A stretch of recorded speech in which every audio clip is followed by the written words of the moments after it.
Fit, what's going Mhm. on, man? Everything all at once.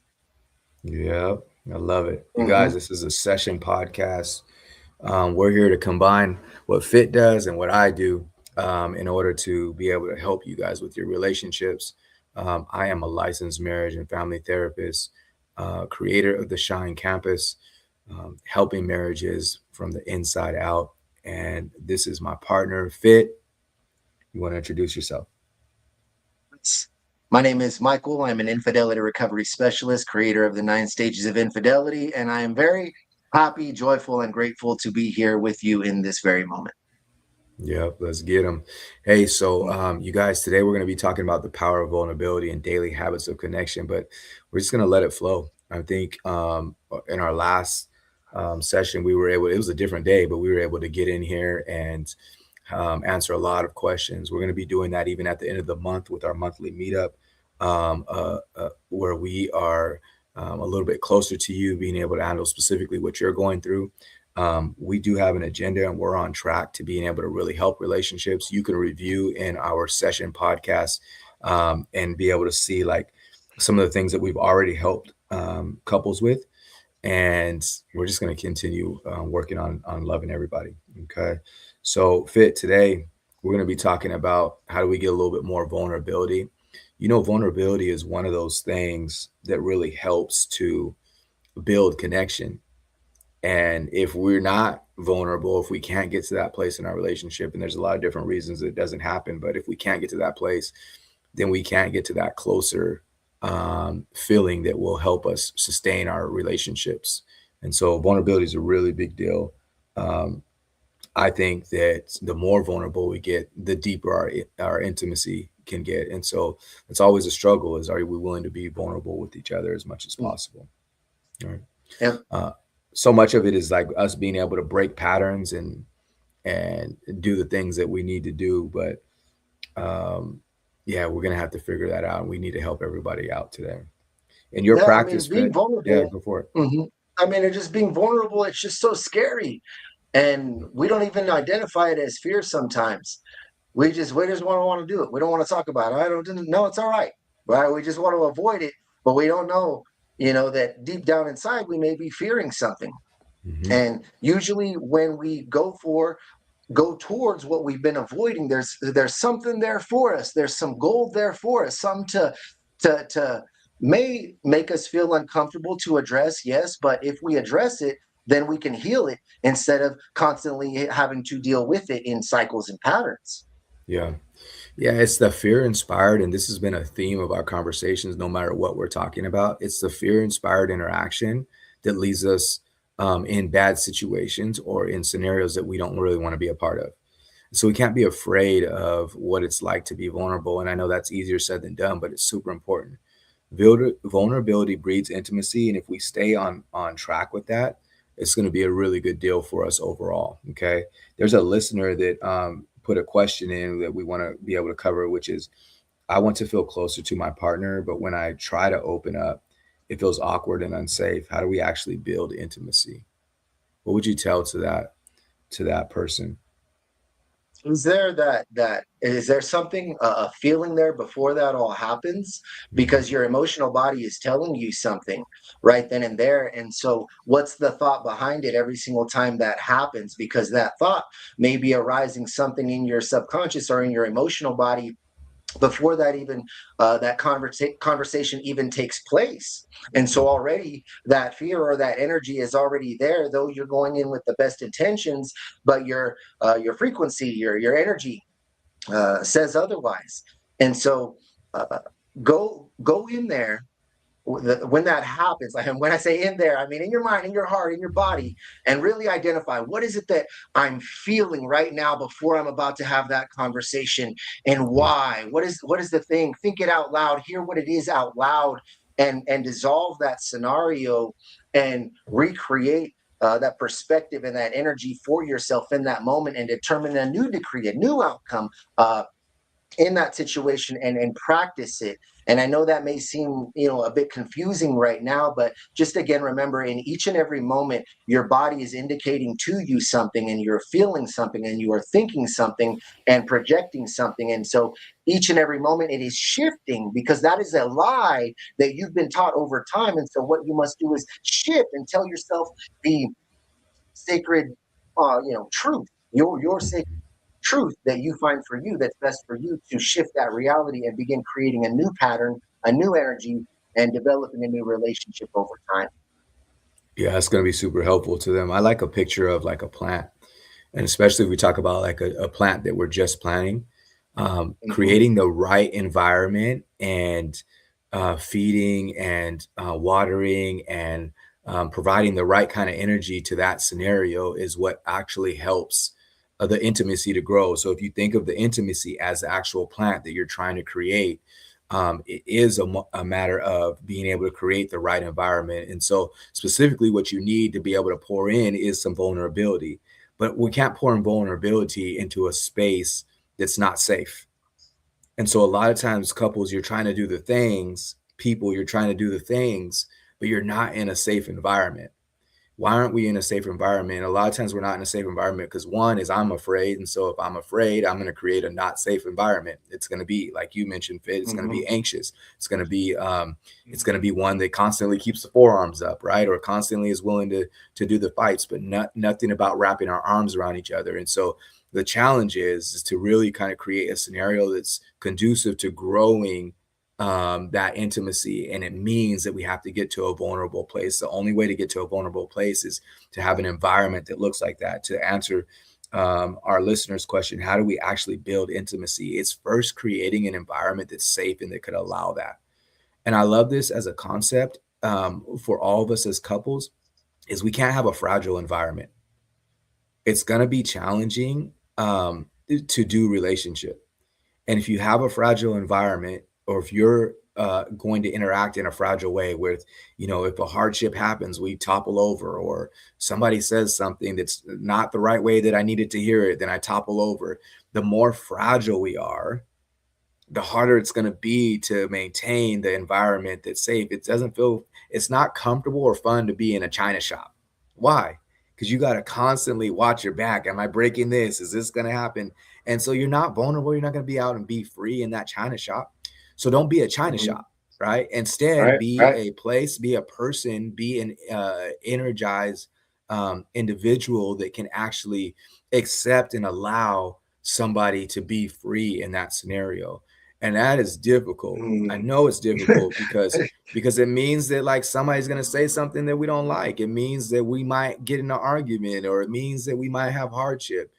And I know, and we were talking about something before the show, Fit, where I was saying like the hardship is what we need to build us. And so we have Yeah. to have a different perspective on what the challenges would look like. And that will allow us to reshape how we're doing our environment. And so that we're not so fragile in these environments as much as possible.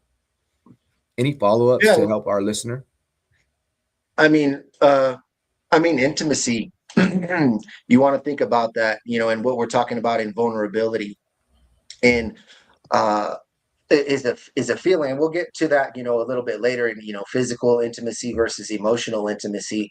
But again, it is allowing and really exercising that feeling that you feel within, and letting it out and putting it out Right. there. And if you yourself are feeling fragile, then be gentle with it. Be gentle with your expression and how you do so with yourself and with everyone. And then in those environments, yes, it goes back to that very simple, idea of practicing safety, practicing Mhm. presence in that moment, and knowing that you are safe. Yeah. And when you are practicing uh, expressing that you are feeling unsafe, rather than holding it in, that's what builds the intimacy rather than the other. Yeah. So if we're going to help you guys, it's really about, and still probably answering that question at the same time, like moving on to helping you guys break these patterns that exist in our relationship. Um, One of the things that we have to establish is that vulnerability is actually a strength and not a weakness. And no matter what the environment is that you're in, the more that you start being able to say, look, me being vulnerable is what builds me, which ultimately builds my relationship. That's the key. And so, no matter how your partner responds to the interaction that you're doing, if your long term thought is, look, I want to be in a relationship that has closeness and connection, I want to be in a relationship where our intimacy is high. If that's the case, if you're pursuing that, then you have to keep putting your hand out there. One of my favorite scenes that I've seen as far as like little clips or videos is these two kids are fighting, and a adult walks in and he's like, "Hey, you guys got to break that up. I know both of your parents." And he tells the guys, "Put your hand out there and shake each other's hand, right?" And one of the dudes, he's willing to do it, so he puts his hand out there, and the other guy, everybody kind of laughs at him. He's like, "I'm not shaking his hand," and and so he kind of feels like, well, I was just vulnerable and you didn't accept it, you know, and Mhm. so he doesn't want to do it again. But then the adult says, put your hand out there again. He's going to shake it. And, you know, there's a crowd around, so it makes it a little bit more difficult probably for both of them. But he puts his hand out there again and the guy shakes his hand, you know. And so, but it took that fear of being, Mhm. to go through that fear of being vulnerable in that moment a second time, because he did it the first time, but then a second time, you know, that it really takes. And so I'll tell us as couples too, like, put your hand out there again, right? Like, go ahead and put your hand out there. They're going to take it, you know.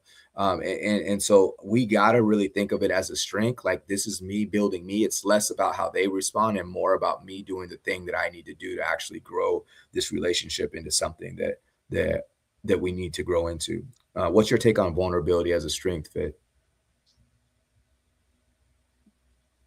It's kind of like going to like the gym, you know, when you're lifting heavier weights, it may be Mm-hmm. painful, Mm-hmm. but in the end you get the growth. Yeah. And it's just that mindset shift that when I am vulnerable, I am strong. Yeah. When I speak my truth, I am in my best. And when I right, and it may not even be vulnerable. Not even looking at it as I'm being vulnerable. Yeah. It's, hey, I'm finally just being me. Hey, I'm finally letting out everything that I have trapped inside, and I'm letting it out authentically now. Right. And what once was, I'm just, and it may require power, may Mm-hmm. require power in that hour. Not something as gentle as a flower, right? Mm-hmm. Using your will to pass the bill. And so what I mean by that is in those moments, recognizing what's going on, and yeah, using your awareness and your strength, your courage, to push through those, to finally go, no, you know what? I'm doing different now to get a different outcome because I really truly desire it that much. And when we Yeah. really truly desire it that much, we have the awareness and we practice those new choices in those moments to become that person. I mean, well, hey, it's all there for you. Yeah. Yeah. Yeah, and there's practices that we can do on a daily basis, you guys, that will really help with this. And when you try to do practices that increase vulnerability, you don't need to be perfect with it. You just have to focus on doing them every day and aiming at one of them, right? And so if you keep five, you know, in your journal or in your to-do list, every day you can kind of pick up something that says, okay, I'm gonna try this one today. Or even in communication with your partner, you could figure out, you know, what's one of my one that my wife has us on is like just being able to ask each other what our day was like. You know, like that was an important thing for her, and I think that it's a useful thing because it's such a small um, question that can happen that really is an easy practice to do, but it means a whole lot. So just being able to ask, like, how are you really today, instead of how was your day, right? But Yeah. really getting into it and being more vulnerable, like, no, how are you really, you know, instead of that in passing with a stranger question, you get curious. We talked about getting curious a few weeks back. You get a little bit more curious um about, you know, what's going on with them, so that you kind of breed vulnerability into your relationship. Fit, I'm going to ask you one in a second, but one I'm going to give one more before I come to you with that. I think that us being able to just be able to appreciate each other each day. We talked about creating the environment that's conducive to growing vulnerability and enhancing that ultimate intimacy. Um, in order to create that environment, us just making a safe question and or suggestion that like, hey, I appreciate you today. I'm grateful for the things that you are in my life, and I don't take it for granted. Is that right there creates an environment. If somebody's saying that to you, you feel good to go to that person and have a real conversation with that person, right? When somebody's not saying, you're like, I don't want to really want to mess anything up, right? But if somebody's Right. telling you, look, I really appreciate who you are in my life, that says, okay, well, you could probably come to me with some other things because I have gratitude towards you, not hesitation towards you.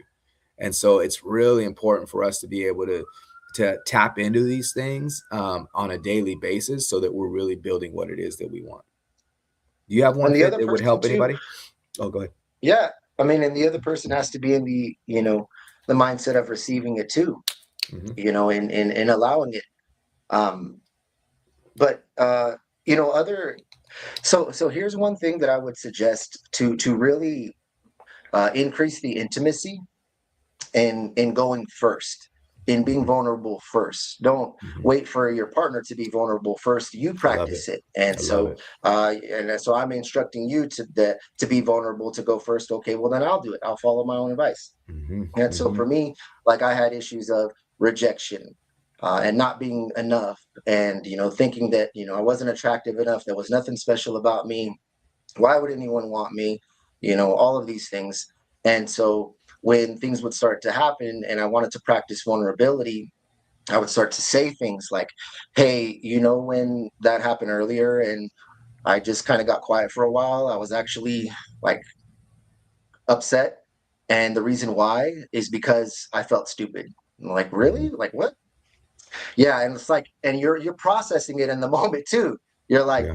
and I felt stupid because when you did that, it made me think that you were like attracted to this other person. And I know that you're not, but that's what I felt in the moment. And the reason why is because that day I was like, just like I was mismatched. And I Hmm. just felt like extra unattractive that day. And it really just became on top of it. And then you really just thought like, let it out, and that sounds, and the reason for me, why I wouldn't want to say any of that stuff is because I wanted to show you that I'm confident. I want to show you that I'm this guy, and I want to portray myself to be that way. And so when these little things happen, I'm not going to speak up about it because I want to be that. And then when I realize when I speak up about that, that's so much proof that I'm not that person that I'm trying to be for you. Right. And that makes me feel even more of this way. Hmm. So saying all that, you're just like, oh, yeah, that's like putting it out there. And that's just a little sample, but Yeah. really, so everything that you fear, you let them hear. Hmm. Hmm. Yeah. Super important. What's up, Claire? I see you in the chat. Thanks for stopping by and thanks for saying what's up. You guys, when you guys come through here, make sure you say hello. Um, and Claire's a regular. Claire's yeah, a yeah, I've regular. seen Claire. Welcome on Yeah. back, Claire. Appreciate you so much. Th- Thanks for coming in. One of my another favorite daily practices, making sure you get touches in um, as much as possible. Being able to, um, like, so I'll just say for me, going up to my wife and like hugging her from behind when she's doing or in the middle of something, and she doesn't expect it. Those that's one of my favorite times or one of my favorite things to do. I think that those kinds of scenarios are good. Um, uh, they're good ways to fill your relationship up, and it doesn't take a whole lot. And so us just being able to find different ways, and everybody's will be different, but different ways to enter a constant physical touch into your relationship, whether it's grabbing hands, holding hands, a kiss, whatever those things are. Don't go a day where you don't touch your partner. Like I know, like I kind of smile when that happens, but I've worked with couples and know couples that becomes the case, and it's status quo, and they could live like that forever, and eventually your intimacy could drop out if you're not putting some kind of deposit like that in, and so it's a huge deal for us to be able to do something different and really kind of create a different practice. So, how do we explain the difference between physical intimacy and emotional intimacy? Fit, I'll let you go first on that. We can kind of tease it out together, though. Okay, so here's a combination of both, Hmm. right? So here's physical and emotional all in one, right? So when you're giving a hug, right, you give that hug. All right, hey, all right, babe. whatever, Hmm. give that quick hug. But Hmm. the power move of it is when you stay there, when you go, all right, babe, I love you too, or whatever it is, and you hug, and then they think it's just a quick hug, Right. but it's not. And They you got keep more it there coming. for a little bit more, Hmm. and you just practice being in their presence. Hmm. No thought, no intent, no like just being in their presence, no wanting, any kind of any, just being in that very moment with them, and practice feeling them, Yeah. because that moment right there, and though it may be triggered, it doesn't have to be triggered by that physical interaction right then and there. But the physical aspect of it is the hugging, right? And we're physically coming in close proximity with the Hmm. physical hug, right? Physical kisses and all of that, right? But when we're becoming emotional, we're switching into our emotional body. And Hmm. so what we're doing really doesn't matter at that moment, as long as we are in our feeling and we are really communicating and expressing from our place of what we are feeling. Because what we try to do is we say, I think I feel that, or we say, yeah, this is how I feel, and this is what I think. Yeah. Okay, but tell me what you really feel, though, like you were saying earlier. But is that how you really feel? Tell me how you really feel. Again, when we Hmm. go and we really take that deep breath in, and we allow ourselves to get into our emotional body, that's when we can really speak to our partner, Right. and increase that emotional intimacy. Hmm. Hmm. Yeah, it's a game changer. Yeah, I think the difference Yeah. between physical and emotional intimacy is um, it's probably an easy concept to describe, but what I would ask you guys too is like what you're good at. And a lot of times, the I feel like the emotional is easy to drop out and get to the physical, and then you can't really have one without the other long term. So you have to get to a point where you're able to do both. If you're better at one, physical intimacy, meaning closeness in like bodies, um, then you want to try to use it to channel into to the other. One of the intimacies that I think is an important one that's we this is like a little curveball that I'll throw in. It's spiritual intimacy. How much time are you guys spending for couples who are able to do this on the scripture together and being able to pray together, like sitting at the table and having some time together. That's a beautiful tap in to be able to do that will help you have a strong foundation for being able to do emotional and physical intimacy. And if you're not doing those things, and if the other ones have fallen out, I would say that's a good place to start. And it's not only is it a good place, I don't think that it could be messed with as far as like the give back that it gives you. And so I would tap into that as much as possible, but we have to get to a point where we're doing both at the same time. Any follow ups for that fit? Yeah, I mean, it's definitely getting on that page again. With Hmm. that practice, it's getting spiritual. It's getting into our emotional body again, and getting to another plane, another mental state, another emotional state. That spiritual state. Yeah. Being connected when doing those practices together. And again, it goes back to what works best for you, or what you're good at. And for each couple, finding what works best for them, and finding what they're good at, and putting that into practice, and having that as a solid practice to reconnect and stay connected.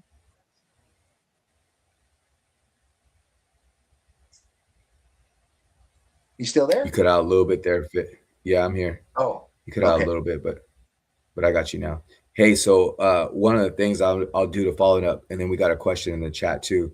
But one of the things that I'll say to follow up, you guys, is they build on each other, and so emotional intimacy is something that really kind of builds that safe environment that we were just talking about.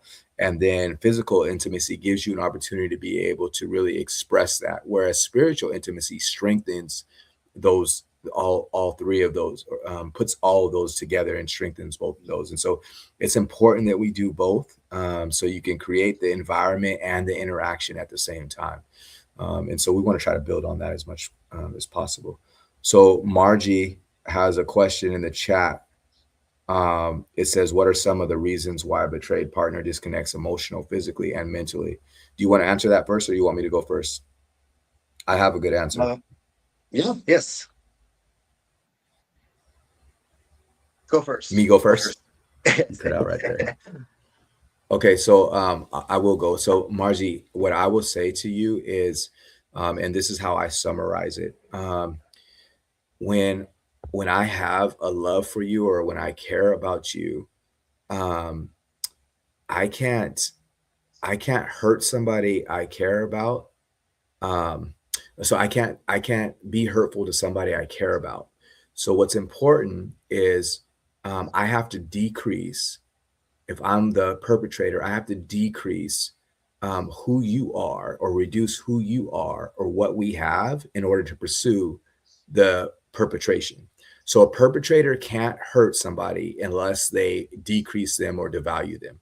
Understand that about all abusive scenarios. Even if you're abusing yourselves with alcohol or drugs or whatever, like you have to decrease how you see yourself in order to do the thing. Because the higher that you see or value those scenarios, the less likely you are to pursue the perpetration of abuse. So I do put, and not everybody will like this, but I do put betrayal in a category of abusive concepts. And so, in order for somebody who to do the cheating or the infidelity, they need to reduce all the other connection pieces and somehow make those things that you might have in your relationship invalid or less than or not see them in order to keep pursuing the things that they're doing, right? So that's on the front end while or before.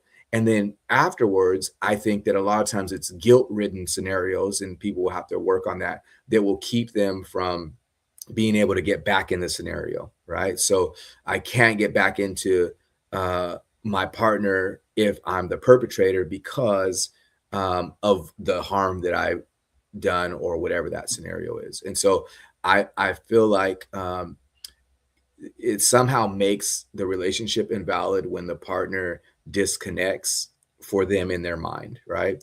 And meanwhile, it leaves the person who is being victimized in those scenarios, um, feeling disconnected and like, what's going on? What's wrong with me? What's wrong with our relationship? And that kind of thing.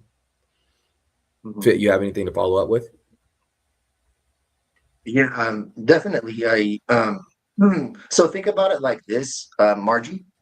It's like you may have made an unconscious or subconscious choice to disconnect as well, right? Without actually choosing that, you just it's just it's an automatic thing, right? Because think about like when you are connected with somebody, it's like they have to choose to be connected with you too.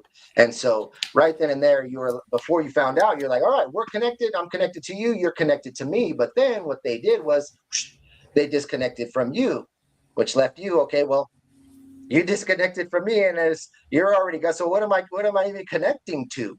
Mhm. There's nothing there connecting to because I had a connection with you and you let it go, and so I have nothing to hold on to. There is, it's gone. And so now I've made this, I've shifted. I'm not saying that it's voluntarily, but your mind, your body, just everything has shifted because it's going, no, there is no more connect. You disconnected from me, so I cannot connect to you. So now you have to do an overwhelming job of rebuilding that connection with me, and I cannot reach out my hand to connect back with you because I am very uncertain in this moment that you even want this connection. Mhm.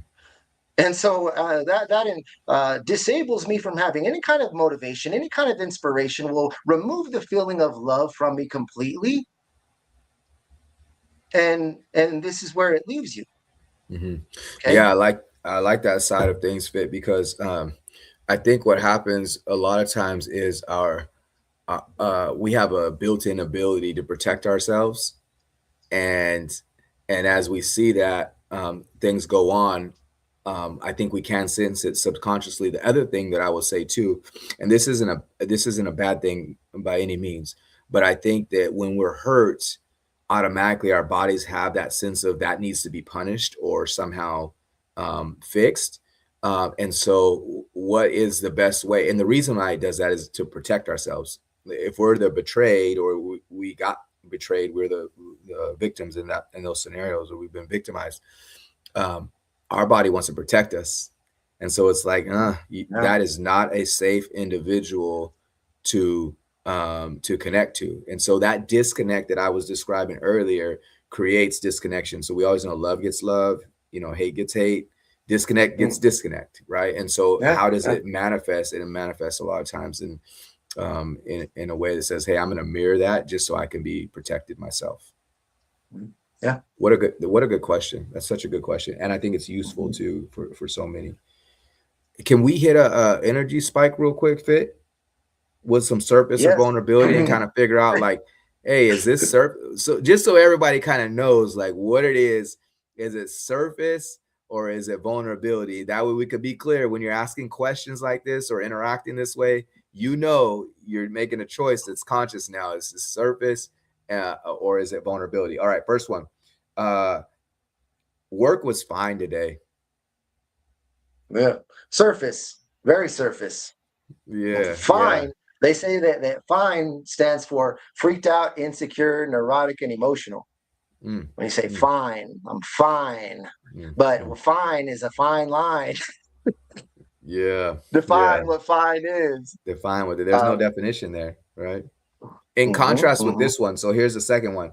I felt unseen today and I didn't know how to really say it. mhm. Yeah, that's It's a little bit more perfect. vulnerable. Yeah, Yeah, yeah. I felt unseen today, and I really didn't know how to say it. Yeah, Hmm.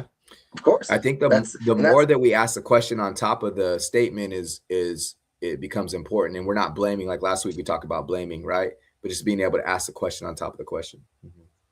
help your partner process what they're thinking. Hmm. Help them process what they're going through. You help your partner heal by helping them process. Yeah, Ask them questions, and this is how you're going to be the most helpful is when you ask your partner questions that they wouldn't have asked themselves when they go, you know what? I never thought of that. That's a good question, hmm, right? hmm, And then suddenly, and you're just there, not there to judge, criticize, you have your own agenda. You're just there, hey, again, yeah, allowing them to be vulnerable, encouraging them to be more vulnerable, inspiring them to be vulnerable, helping them to be vulnerable, helping them to be good at being vulnerable. I right. mean, it's all good. Yeah, yeah, Yeah. yeah. It's a different kind of scene whenever we're able to interact with that in a different way, right? What about this one? I'm tired. It's a mix. Bone. You think it's I a mean, mix? it is. I mean, it's surface level, definitely. Yeah, But I mean, yeah, it's better than nothing. I mean, I'm tired. right. Okay, so how are you feeling though? Well, I'm Yeah. tired. Okay, so what kind of tired? Is it like a physical kind of tired? Is it emotional tired? Is it Hmm. mental kind of tired? What's going on? Talk to me. Yeah, Well, that see, that's what we're yeah, that gives a Mhm. different kind of response. Hold on just a second, Fit. Sure.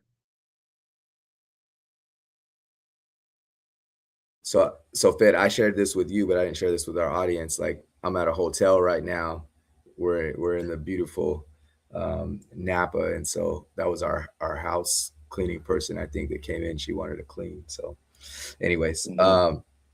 And so that uh, you know, yeah. Mr. Castro here, he's a coach and he's traveling.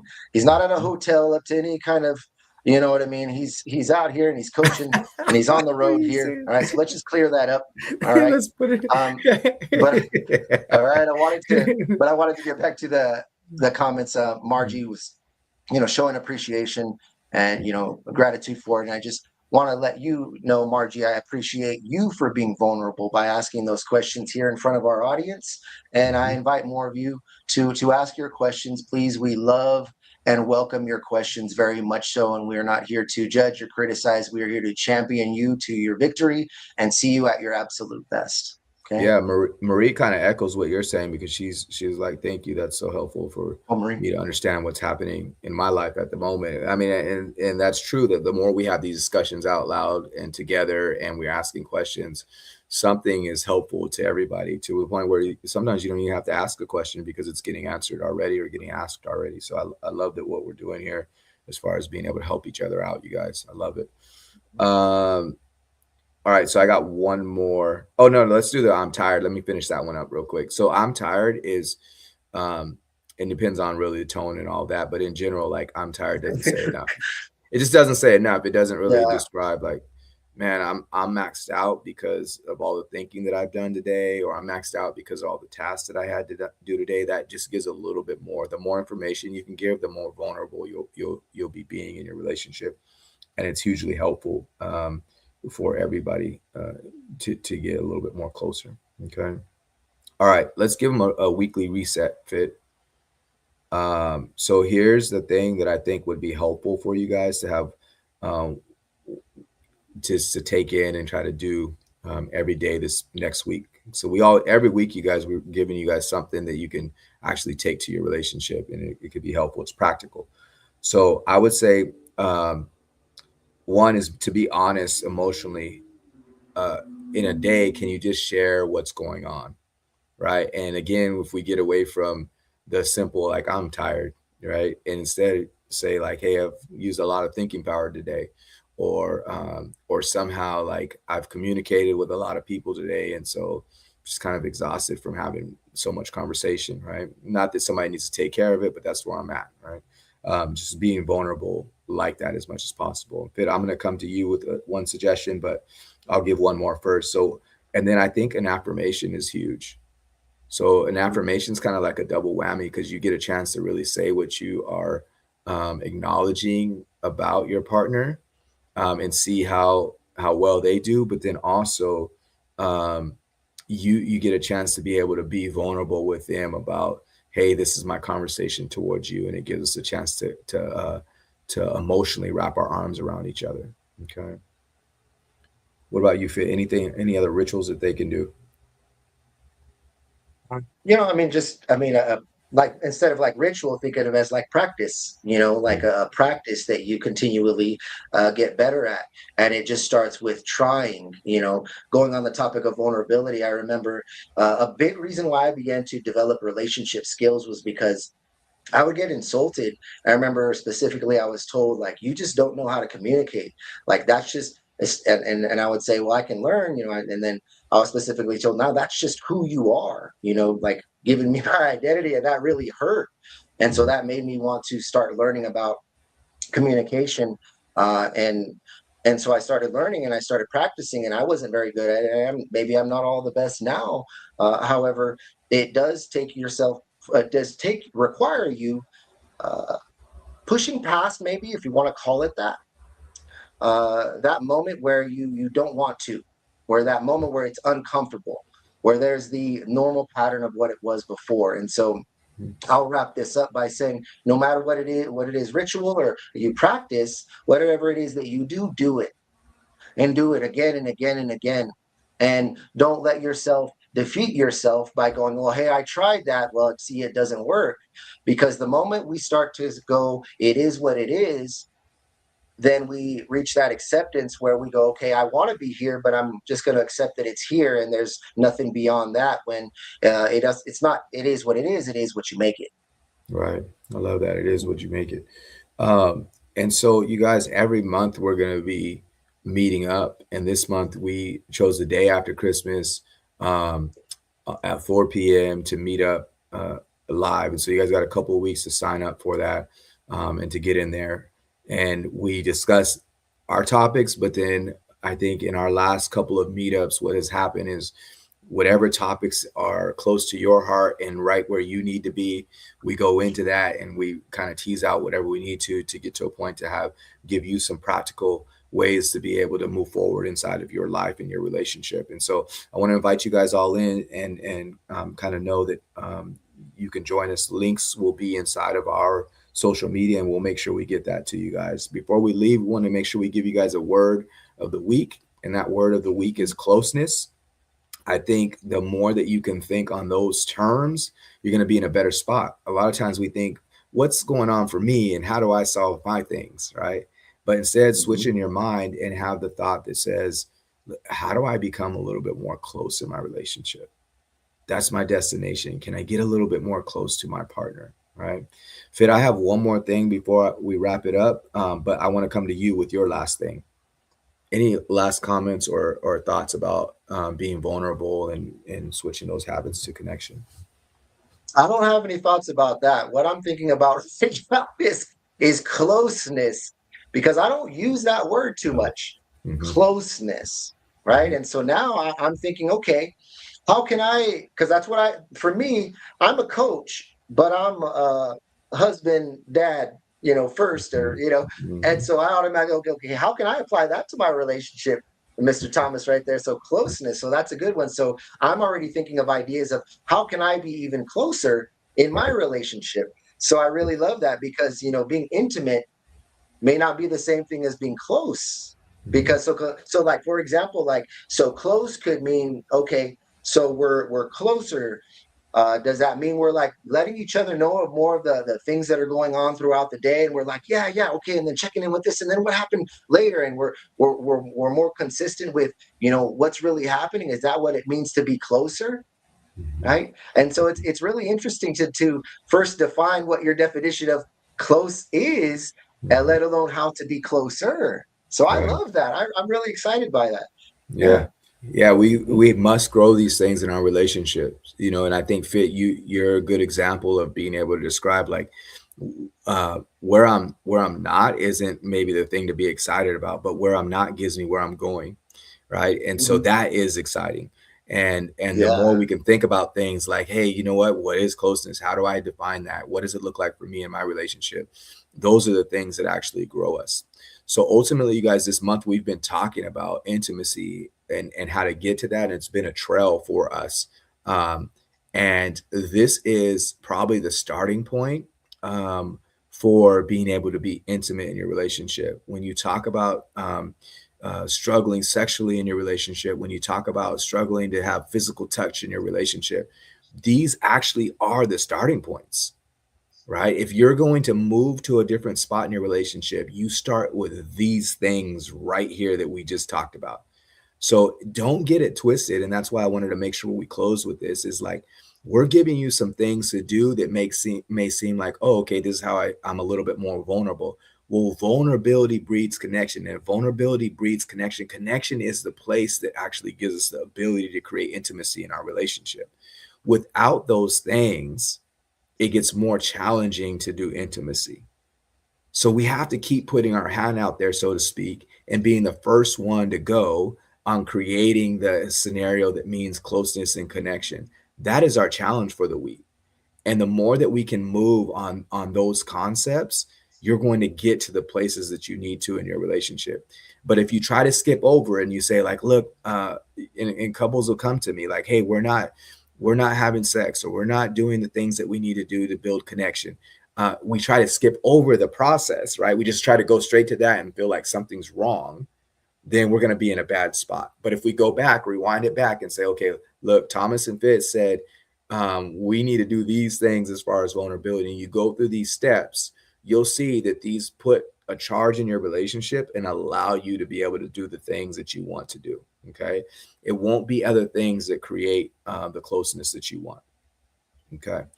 You have Man, a we got, Tom, yeah, go for it. if I could, I really wanted to answer Cleo's question right here. Okay. I'm not sure when they answered it, but I want to make sure that we show it the necessary attention that it deserves. It says, if he returns to the affair partner, but he says he will forever stay with you, but he continued to cheat, what does it mean? How can he cheat and still want to stay in the relationship? You want to go first? Yeah, I'll go first. So Okay. here's the thing is, and these questions are always interesting to me. Um, First of all, I want you guys to really care about yourselves, and instead of like feeling the moment, um, and thinking like from like what's going on, think about who you are and what it is that you really want to create in your life. So if somebody's not absolutely choosing you, it's a totally different kind of conversation.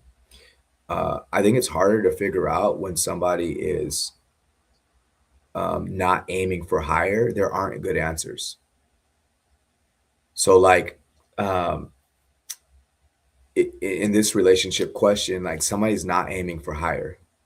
So trying to figure out how to respond to somebody who's not aiming for higher makes a really difficult situation. It's a really a crazy maker, because how do I deal with somebody who wants to cheat but doesn't that wants to stay, and what do I do with that, right? Like Mm. That's a crazy maker. Whereas I think I would flip that question and say, what do I need to do to move to a higher space in my life and in my relationships? I can't watch what somebody else is doing, um, and try to like acquiesce to the buffoonery, right? I can't watch what somebody else is doing who's not really chasing a marriage. I can't even have that conversation. You see, so entertaining that kind of interaction in your relationship and in your heart makes it challenging because there's only two things that happen for us as people in relationships: either you're contributing or you're contaminating. And either I jump on with that so that either I'm contributing or I'm contaminating, right? And so I and this is Claire. Obviously, is it Claire that asked that question? No, this is Cleo, or I believe it's, Cleo. So yeah, for Cleo. Cleo, for Cleo asking that question, obviously me and you don't have too much experience together. You might not know me, but I'm saying all this in a loving way, and it's not critical to anybody, but it is a way of thinking differently. We're thinking from the hardship instead of thinking from where we actually want to be. And you guys, that's the recipe for us not ending up where we want to be, because we're going to keep trying to make decisions around somebody who's not pursuing life the right rate, right? As adults, like we have to have a bigger vision for where we're headed. And if we're not aiming for having an amazing marriage, what are we doing? What are we doing? Now, that's not, I'm not saying that we need to be perfect in that. I just think that we need to be aiming for having amazing relationships, not how to acquiesce to things that mean like somebody wants to do too. And I don't agree with that. Right. And so I feel like that for me, the question has to shift. And I would love for you to care about you and what you're trying to create in your relationship life at a higher level. I would want both people to pursue themselves at a higher level than to respond and interchange with questions that mean like, hey, I'm going to be with you forever, but I might go back here. Right. That's not a relationship driven question. That's not a relationship or a caring interaction. That person's not ready in the moment. Okay. So, that's, I know I don't absolutely answer the question. I just want a mind shift in that scenario. Okay. Yeah, and perspective is a very big part of it. And first, how you're looking at it and how we're looking at ourselves and evaluating ourselves. But this person continues to cheat, but they want to stay in the relationship, regardless if they are trying to change or what they are doing to change. They are operating from a selfish frame. So, how can they cheat and want to stay in the relationship? That's obviously because I want all of the benefits of you in the relationship, but I also still want it this way. And so it's not that I want to cheat and have a relationship with you. I want a cheatingship with you, right? I want a relationship where there's it's an open relationship, or there's, this is what I want. That's what they're telling you. This is what I want. Oh, I mean, I don't know this the situation, because I have a million questions that I want to ask. Bring it to a session, but when it's repeating, I mean, is this person even feeling remorseful for what they've done? Are they showing regret? And then beyond that, what are they doing? So maybe they go get drunk and they cheat. Okay, then what do they do after that? Is it like, yeah, well, sorry, I'll never do it again, and then you're out there drinking again? It can't just be so like, well, hey, you're continuing to do it. Well, what are you doing about it? What is the change? Yes, there is the change that we are making here. Forgive me if I get fired up about it, but this is what I'm passionate about here. But it is in that committing to that change and what we are actually doing. And it may require stepping back and going, okay, if I'm in this situation, then how may I be contributing to it? Because someone cannot continue to cheat on you if they are with you. And I'm not saying that you leave this person or whatever. You do what is best for you always. But this may require you stepping back at this moment and saying, I require you to do what is necessary before I decide. And at that point, when I get to that level, you were talking earlier, Thomas, we get to better levels. Let's get to better levels in our own personal ships. And then at that point, then that's when we can really, really, truly build that relationship that we really, truly desire when we become those people. And then we join up at that point. Because if not, if we're on different levels, one of you's here and the other's here, okay, this means this person is pulling this person up while this person is pulling this person down. Right. And so it has to be the both of you at your absolute best, raising each other up. Right. Yeah, I think that's such an important thing for us to be able to understand that, man, me letting go, um, you know, me letting go of what's going on is not the bad thing, and so often I think that we kind of think like, oh, that's what's the issue, is that I'm letting go of something, or I'm letting down this person, and it's so unfair that happens. Um, Mhm. so yeah, so I would definitely look at being able to do that differently. We have another question that maybe you could start answering, Fit, which is, at Mhm. times I'm afraid of closeness. I'm 4 months in after finding out about my husband's affair. What Okay. would you say to that person? What is being close give you? What are the consequences of being close? Hmm. That's what I want to know. What are the consequences of me being close? Can you answer that really quickly, Marie? Marie, if you could, because that's going to lead you to a lot. Hmm. So if I'm close, so answer it, finish the sentence. If I'm close, if I allow myself to be close, then this might happen. Then Hmm. what might happen? And so, what I teach a lot to my betrayed spouses is that if we want to learn to feel safe, we must practice feeling safe. And how we do that is we practice feeling unsafe. Practice feeling unsafe to feel safe, because that is the grand picture. That is the bigger picture of where we want to get to. And it is going to take us practicing getting in those moments of feeling unsafe Fear I can't explain. to feel safe, right? The fear that I It can't, makes sense, Marie. it's That a makes a lot of fear. sense. Hmm. Mhm. Yeah. And so then at the moment, okay, you can explain it at the moment. So then outside of the moment, go within, ground yourself, right? Get to a good grounded emotional state and really search for that answer and pick that apart, because your psychology may be preventing you from doing this and convincing yourself. Because if you have this reoccurring thought pattern that says, when I open myself up, bad things happen, or whatever that may be. And so then you must retrain your brain, redirect your brain and your body to know what the truth is, what your truth is, not the lies that life and trauma has taught you.